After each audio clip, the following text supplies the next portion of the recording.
کیا آپ نے کبھی سوچا ہے کہ ایک گناہگار انسان کیسے اللہ کا ولی بن جاتا ہے؟ اور کیا وجہ تھی کہ ایک شخص نے خواب میں دیکھا کہ اس سال لاکھوں حاجیوں میں سے صرف ایک حاجی کا حج قبول ہوا؟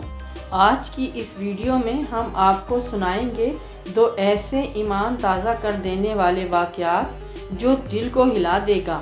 یہ قصہ ہے مشہور بزرگ مالک بن دینار کا، وہ ایک سچے حاجی کے اخلاص کا۔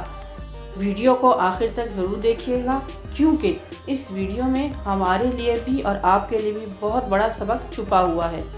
بسم اللہ الرحمن الرحیم۔ السلام علیکم ناظرین۔ مالک بن دینار کون تھے؟ مالک بن دینار ابتدائی دور کے مشہور بزرگ، عالم اور عبادت گزار انسان تھے، لیکن ہمیشہ سے ایسے نہیں تھے۔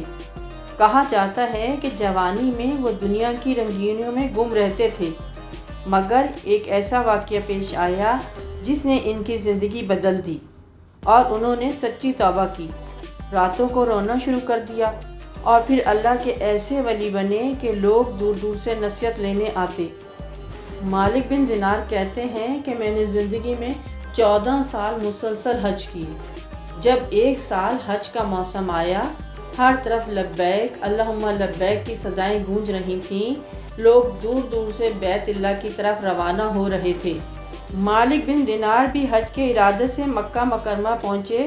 وہ دیکھتے ہیں کہ ہزاروں لوگ طواف کر رہے ہیں، کوئی رو رہا ہے، کوئی دعا مانگ رہا ہے، کوئی اپنے گناہوں کی معافی چاہ رہا ہے۔ یہ منظر دیکھ کر ان کا دل بھی اللہ کی محبت سے بھر گیا۔ حج مکمل ہونے کے بعد ایک رات مالک بن دینار سوئے ہوئے تھے۔ انہوں نے خواب میں دیکھا ایک فرشتہ آسمان سے نازل ہوا۔ اس نے اعلان کیا، اس سال لاکھوں حاجیوں میں سے صرف ایک شخص کا حج قبول ہوا ہے۔ مالک بن دینار حیران رہ گئے۔ انہوں نے سوچا، اتنے عبادت گزار لوگ، اتنے رونے والے، اتنے نیک انسان، اور صرف ایک حاجی؟ ان کا دل بے چین ہو گیا۔ انہوں نے خواب میں فرشتے سے پوچھا، وہ خوش نصیب کون ہے؟ فرشتے نے جواب دیا، وہ شخص مکہ میں موجود نہیں، بلکہ دمشق میں ایک موچی ہے۔ صبح ہوتے ہی مالک بن دینار حیرت اور تجسس میں ڈوب گئے۔ انہوں نے سوچا، ایک موچی جو حج پر بھی نہیں آیا اور اس کا حج بھی قبول ہو گیا۔ یہ راز جاننے کے لیے وہ فوراً دمشق کی طرف روانہ ہوئے۔ لمبا سفر طے کرنے کے بعد وہ ایک چھوٹے سے محلے میں پہنچے جہاں وہ موچی رہتا تھا۔ انہوں نے دیکھا ایک غریب آدمی چھوٹی سی دکان میں جوتے سی رہا ہے، کپڑے سادہ، چہرہ تھکا ہوا، لیکن آنکھوں میں عجیب نور تھا۔ مالک بن دینار نے اس شخص سے پوچھا، کیا تم نے اس سال حج کیا ہے؟ موچی نے آہ بھری اور کہا، نہیں، میں حج پر نہیں جا سکا۔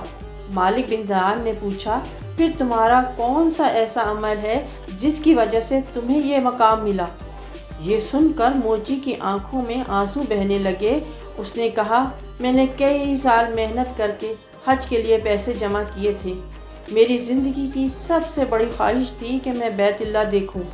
جب حج کا وقت قریب آیا اور ایک دن میرے پڑوسی کے گھر سے بچوں کے رونے کی آوازیں آئیں، میں نے جا کر دیکھا تو معلوم ہوا کئی دن سے ان کے گھر کھانے کو کچھ نہیں تھا۔ میں حج تو نہ کر سکا، لیکن میں نے سوچا شاید اللہ کو یہی پسند ہو۔ یہ سن کر مالک بن دینار کی آنکھوں سے آنسو جاری ہو گئے۔ انہوں نے فرمایا، تم نے وہ مقام پا لیا جو شاید ہزاروں حاجی نہ پا سکے، کیونکہ اللہ کے نزدیک صرف ظاہری عبادت نہیں، بلکہ دل کا اخلاص، انسانیت سے محبت اور قربانی بہت قیمتی ہے۔ حضرت مالک بن دینار رحمۃ اللہ علیہ پاک اللہ کے ولی کامل ہیں، محبت الہی سے سرشار، بہت بلند مرتبہ شخصیت ہیں۔ آپ فرماتے ہیں، اللہ پاک نے مجھے 14 سال مسلسل حج کی سعادت عطا فرمائی۔ میں ہر سال مکہ مکرمہ میں حاضر ہوتا، کعبہ شریف کا طواف کرنے کی سعادتیں حاصل کرتا، اور ہر سال میں وہاں ایک شخص کو دیکھتا، وہ خانہ کعبہ کا دروازہ پکڑے ہوئے ہوتا۔ جب وہ تلبیہ یعنی لبیک اللہم لبیک کہتا تو غیب سے آواز آتی، لا لبیک، یعنی تیرا لبیک قبول نہیں۔ حضرت مالک بن دینار رحمۃ اللہ فرماتے ہیں،